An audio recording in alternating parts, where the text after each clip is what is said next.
On voit maintenant, Inch'Allah, les deux noms d'Allah Azza wa Jal, Al-Quddus, As-Subbuh.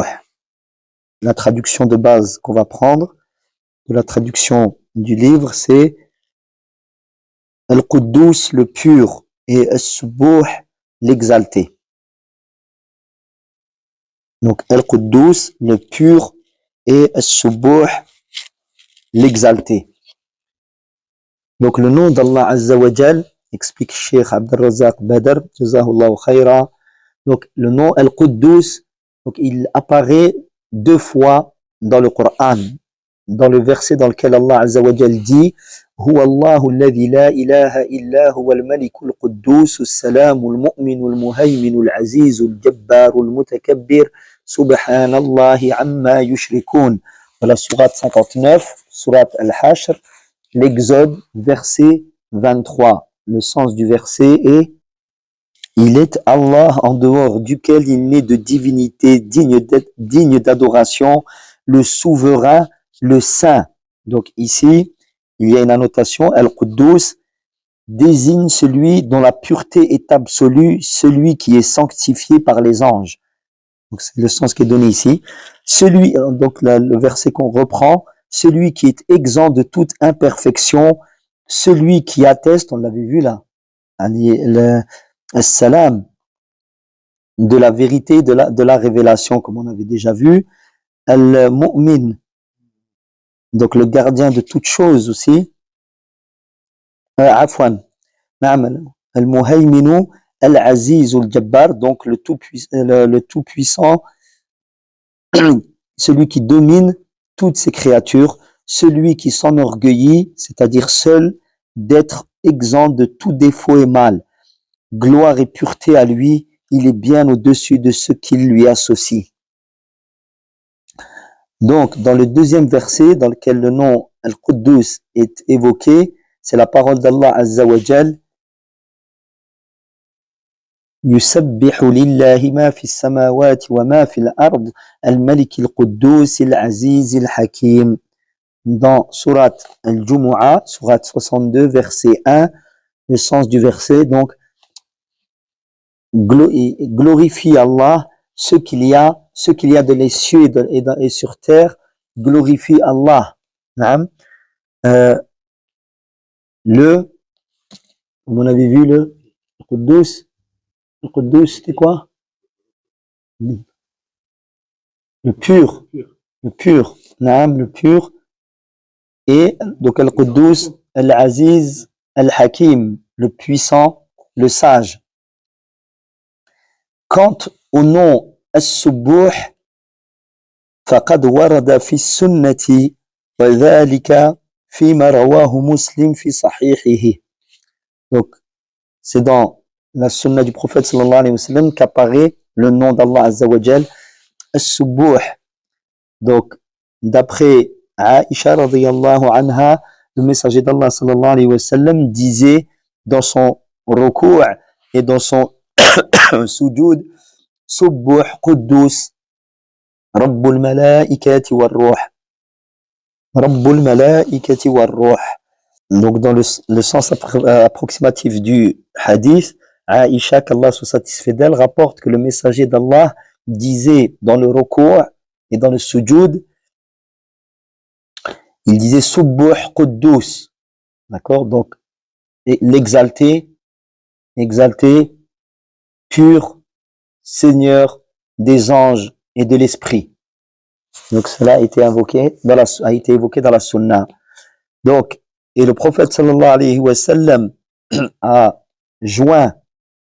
utilisé dans ce hadith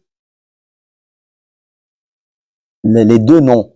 Donc, il a rassemblé ici le fait de sanctifier, taqdis, d'accord, la purification et la glorification, donc l'exaltation, d'accord, tasbih à l'exaltation et taqdis, la purification,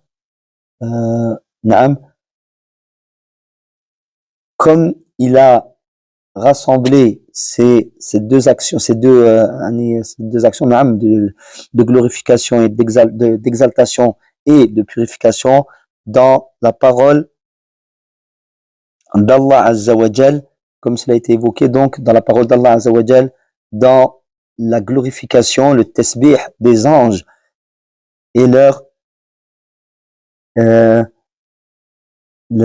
parole de donc le taqdis de purification à Allah Azza wa Jal, où les anges disent, Allah Azza wa Jal fait parler les anges, ils disent وَنَحْنُ نُسَبِّحُ بِحَمْدِكَ وَنُقَدِّسُ لَكَ, dans la sourate Al-Baqarah, sourate 2, verset 30, lorsque les anges, Allah Azza wa Jal les a informés qu'il allait créer sur terre une nouvelle créature qui allait, parlant de l'homme, donc les anges ont demandé à Allah Azza wa Jal, est-ce que cette créature serait susceptible de faire du mal, alors que eux, les anges, ils disaient, alors que nous te glorifions par la louange ou par ta louange, et nous te purifions, c'est-à-dire nous proclamons ta pureté. Donc, et ici, les gens ont une idée que As-Subbuh Al-Quddus, ce sont deux noms donc, qui parlent de l'exaltation d'Allah, c'est-à-dire le fait de déclamer qu'Allah, il est pur. Pur de quoi? De tout défaut. D'accord? La purification d'Allah, la glorification d'Allah. Il est glorifié. Quand on dit Subhanallah, ça veut dire qu'il y a une idée que on proclame le fait qu'Allah, il est glorifié, c'est-à-dire on traduit ça par glorifié, mais il est exalté, c'est-à-dire purifié d'avoir quelconque défaut, et Al-Quddus également. Donc il y a une purification, l'idée de qu'Allah, il est le saint, il est, parce que ça veut être traduit comme ça, le Malikul Quddus, le saint, c'est-à-dire qu'il est sanctifié, c'est-à-dire qu'il est pur, donc d'avoir quelconque défaut que ce soit. Donc ces deux noms, As-Subbuh Al-Quddus, ce sont deux immenses noms qui indiquent la préservation d'Allah, la purification d'Allah de tout défaut et la diminution. Donc, et le fait qu'il soit préservé de tout ce qui va à l'encontre de sa perfection et tout ce qui contredit son immensité, subhanahu wa ta'ala, comme la somnolence, le sommeil, comme le fait d'avoir un géniteur ou d'être lui-même géniteur et autres, cela sont des défauts. Allah, il en est préservé. Et il est également purifié. Donc, muqaddas wa musabbah ani subhanahu. Donc, il est préservé également, purifié, exalté, sanctifié de toute ressemblance avec quelconque de ses créatures. Que ce soit lui qui le ressemble ou eux lui ressemblent. Allah Azza wa Jal est préservé de cela. Donc il est purifié de tout cela, la ressemblance avec ses créatures, ou d'avoir un quelconque défaut que ce soit, ou d'avoir un égal, ou d'avoir quelqu'un qui soit comme lui. Allah dit dans le verset du Coran, dans Surat Shura, Surat 42, la concertation, verset 11, Laysa kamislihi shay'un wa huwa as-sami'ul basir. Il dit, il n'y a rien qui lui ressemble. Et il est celui qui entend et qui voit. Donc, et ce dont quoi il est préservé, ça tient en deux choses. Ce dont quoi Allah il est préservé, cela tient en deux choses. Donc, la première chose, c'est le fait que il est préservé, qu'il est sanctifié, purifié de tout ce qui irait à l'encontre de ses qualités de perfection. Donc, il a le caractère le plus magnifique dans toutes ses qualités de perfection. Il a la perfection dans ses qualités. Donc, il est décrit par la perfection de sa science et la perfection de sa capacité. Donc, préservé, donc, comme il est qualifié d'avoir comme ayant la science parfaite, la capacité parfaite, donc, à contrario, il est préservé, purifié de ce qui va à l'encontre de cela, de qualité d'oubli ou d'insouciance. Cela va à l'encontre de la perfection des qualités précitées, ou qu'une chose lui échappe de la taille d'une fourmi dans les cieux de la terre ou sur terre, ou plus petit ou plus grand que cela. Donc il est préservé de par le fait qu'il est, lui le sachant, lui le capable. Donc ces choses-là, ces défauts, il en est préservé. Donc التنزيه, donc le tasbih ou taqdis, le fait qu'on dit subhanallah, que on dit Subbuh, Quddus, qu'on cite les deux noms-là d'Allah, ça implique cela. C'est une préservation, c'est une purification que ces deux noms indiquent. Purification de quoi? De tout ce qui va à l'encontre de ses qualités de perfection. Donc, il est également préservé, purifié. Donc, subhanahu wa ta'ala, Subbuh, Quddus. Donc il a ce sens quand on pense à cela, quand on cite les noms de là, on pense le fait qu'Allah il est purifié, au fait qu'Allah est purifié de quelconque incapacité ou fatigue, d'accord, que ce soit. Et il est décrit par la perfection de la vie et du fait qu'il subsiste par lui-même et qu'il fasse subsister toute chose également. Donc préserver et purifier du contraire de cela, donc de la mort, comme on l'a vu, de la somnolence, le sommeil. Allah il est décrit par l'équité, la qualité d'équité, et du fait qu'il se passe de toutes choses. Donc, à contrario, il est purifié du contraire de cela. Le contraire de l'équité, c'est quoi? L'inéquité, l'injustice, d'accord? Et le fait qu'il se passe de toutes choses, donc il est, à contrario, voilà, Naam, il est préservé de la qualité du besoin. Il n'a besoin de rien, ni de personne. Et ce, de quelque manière que ce soit. Et Allah Azza wa Jal, il est décrit par la perfection de la sagesse et de la miséricorde. Comme il a cette perfection, cette qualité de perfection de la sagesse et de la miséricorde, ça induit qu'il est As-Subbuh al-Quddus, qu'il est préservé de quoi? Donc, de ce qui va à l'encontre de cela, il est préservé, donc il est le sage. La badinerie ne fait pas partie des qualités d'Allah. Ce qu'il fait, il le fait pour une sagesse.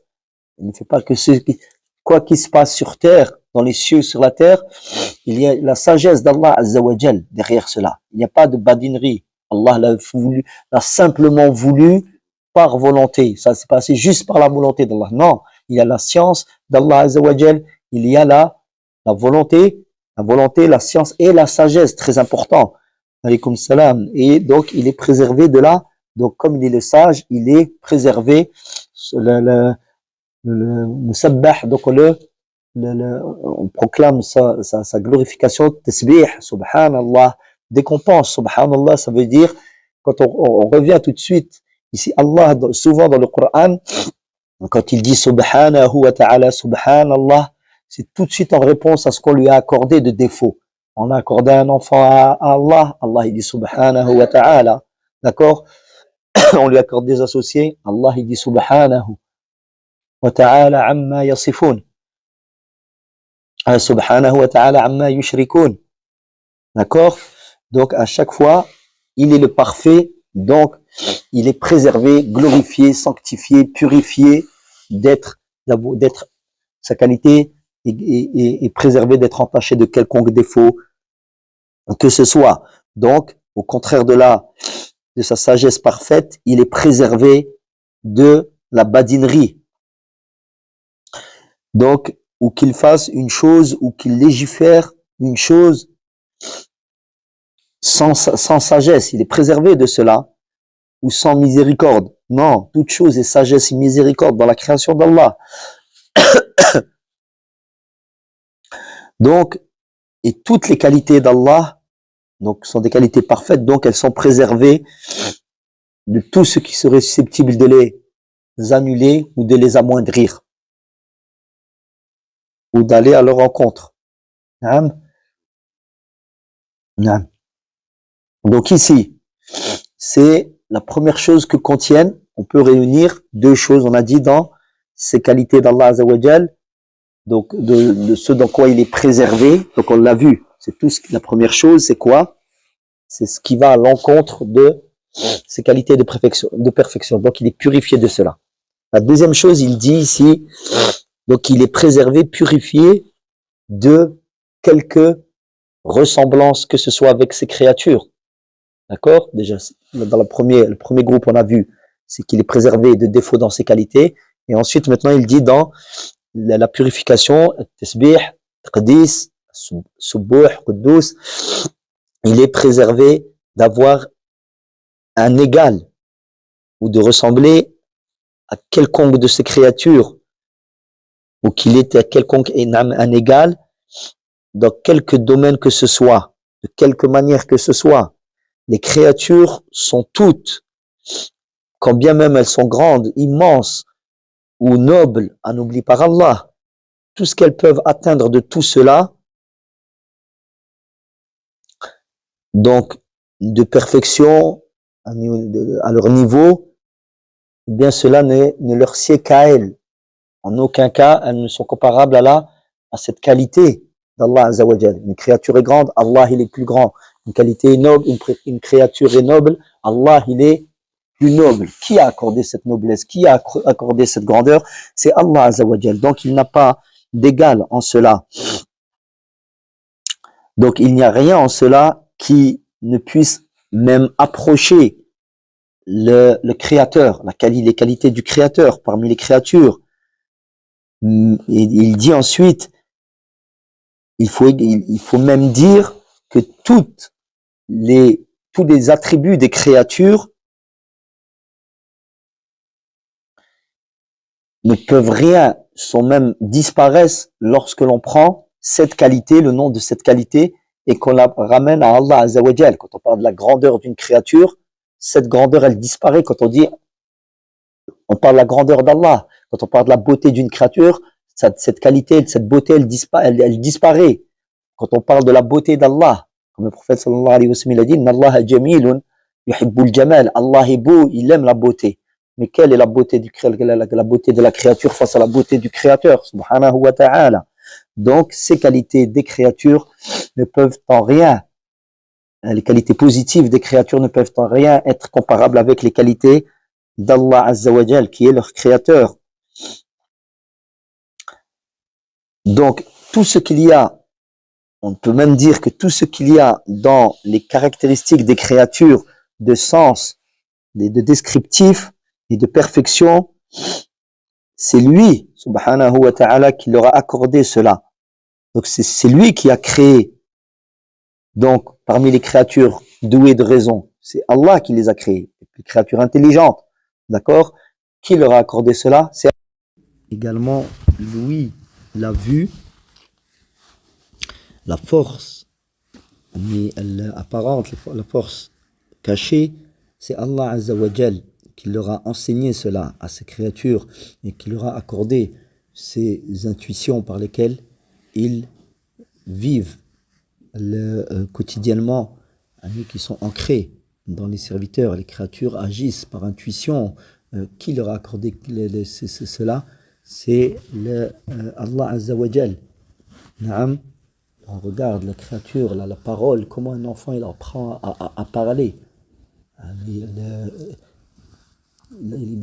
balbutie, il commence à prononcer des mots en faisant des fautes, et tout doucement, il apprend et il finit par devenir parler de manière complètement naturelle. Subhanahu wa ta'ala, gloire à Allah qui accorde ses bienfaits à qui il veut, il est le créateur de toutes choses. Donc il est celui qui fait croître ces créatures, donc qui leur accorde leur croissance physique, leur croissance intellectuelle, Tout cela vient d'Allah Azza wa Jal. Donc Allah, il a les qualités parfaites, les qualités des services, des créatures sont imparfaites. Il est celui, même par les qualités des créatures positives, elles viennent d'Allah Azza wa Jal. Donc, et il nous faut savoir ici que la glorification d'Allah, le tasbih et le taqdis d'Allah, la proclamation de sa purification, donc c'est par le fait qu'Allah, on préserve par nos paroles, Allah Azza wa Jal, donc de tout mal et tout défaut. Et dans le même temps, on confirme et affirme les louanges à Allah Azza wa Jal, et également les qualités de perfection, subhanahu wa ta'ala, donc qu'il soit glorifié, exalté, purifié, il est le Très-Haut.